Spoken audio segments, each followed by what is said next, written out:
My evidence that this works is that to this day, I've never been kidnapped. To this day.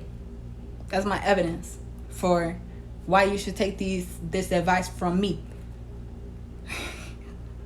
Hello in Aquarius. It's snow in Aquarius. All right. So look at this. Look at this though.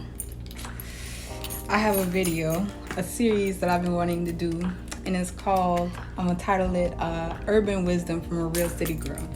And when I originally recorded this video today, I was on the move, but then I was violating one of my rules, which is don't show your surroundings in your video, especially by places you live.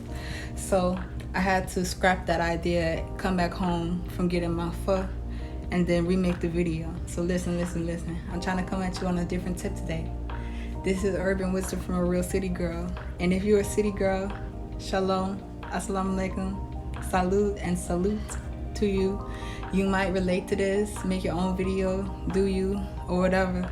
But I just wanted to share this because I be thinking I'm low-key clever for these things, and I only think about it when I'm out moving about and being more conscious of my movements. Like, I'd be doing these things on purpose. And I had an incident that reminded me of this today. So I wanted to come on the internet and tell people about this urban wisdom. All right. Situation in scenario 1. Example uno. You're on the train.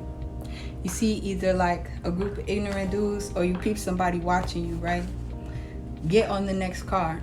Your intuition is telling you something. Your intuition is peaking. Your spidey senses is tingling. Go ahead. It's not your stop. It doesn't matter if it's your stop or not. The next stop, the doors open. Ding! You get off of that car. Do not go in the direction of the opposition. Pass them on the window and then go into the next car. No. You go the opposite way. Get on the next car opposite of the direction that they're in. And make sure that you don't sit directly by the window that is in between the two cars that you have just crossed over to. If you real speedy, when the doors ding open, you can go ahead and go 2 cars over, but you gotta walk fast because they're just gonna close on you mighty speedily.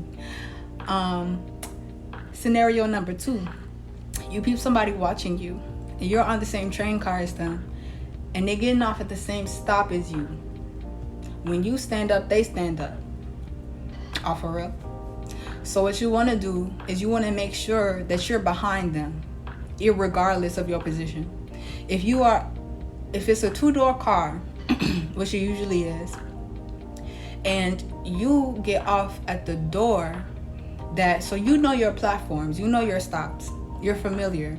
So if it's a one direction platform where you emerge into the street is only in one direction, it's not double stairs, it's only one staircase up, make sure that you position yourself behind the person who's peeping you, peeping you. If you're on the first car that's closest to the stairs, but you peep them get up at the same stop as you, do not get off the car anyways and allow them to be positioned behind you as you're walking to the stairs and they're behind you. No. If they are already behind you, my phone tripping. If they are already behind you, you go ahead and you walk up behind them and wait for them to get off. Or if they're in front of you and they're on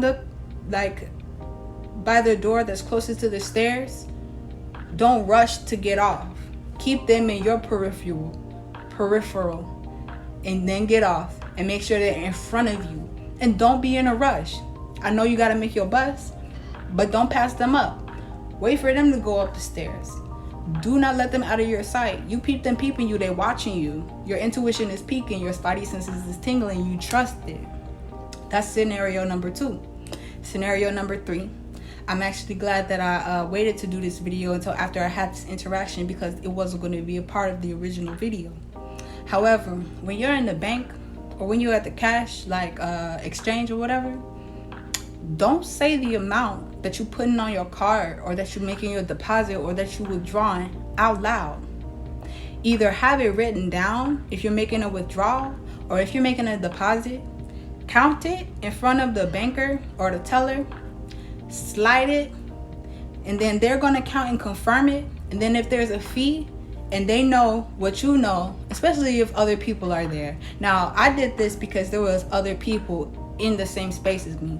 If nobody else is there and you're doing it like this, like undercover, low-key like this, then the other person, the teller, might not understand what you're doing, where you're going with that. They might feel like you're giving off weird vibes. But if there's another person, and especially if it's a woman teller, they're gonna know, they're gonna understand why you're doing what you're doing, how you moving, why you silent about your money. So you slide it, they gonna count it, and then if they're like here with you, they'll be like, so you want me to take the fee out the, and you're like, yeah. Then they take the fee out the seat, no amount. Why? Because you do not want to have anybody knowing what you carrying on you, what you just deposited, what you just withdrew. Why are you coming out the bank? Why are you coming out the teller? Why are you coming out the cash place or whatever? You don't want to do that. You just don't want to do that. That's like telling somebody like, oh, I got a brick in my purse. Like not a brick, but like a gold. And walking around, or like wearing your wedding ring on your finger when you know it's a big rock. Why you leave the house with that? Anyways, another thing, right? The other example, and this is gonna be the last one of the video. So I'm walking, right? And it's a little bit drizzly, so I'm the only person out. And it's a car slowly pulling up. I'm like, that's unusual. It's drizzling out here. It's kind of rainy. Everybody kind of going wherever they want to go, wherever they need to go in a fast pace. Why is you cruising? And I'm out here by myself, right? So I'm underneath the building that has these like pillars, like columns or whatever. So I peeped at this car riding slow, and I do not continue walking on my path. Instead, I stop behind one of the columns/pillars that's separating me from the view of the person driving the car. How do I know that they was watching me? Because when I did not emerge from the other side of the pillar as I would have naturally had I kept going about my trajectory, when I did not emerge on the other side of the pillar, they slowed down even more to wait for me, bro. And then sped off when I didn't come out on the other side, because I'm listening, because I'm watching. I watched them all the way until they was out of my sight, till they was on the other side of the pillar, heard them, and then they zoom out of there. Because once the hunter peeps that they've been spotted, that they've been like caught, and they lurking, and they prowling, trying to get into position, they get nervous, they get out of there, because they need you to be ignorant. They need to have the element of surprise. Don't be ashamed to let somebody peeping you know that you already been peeped them.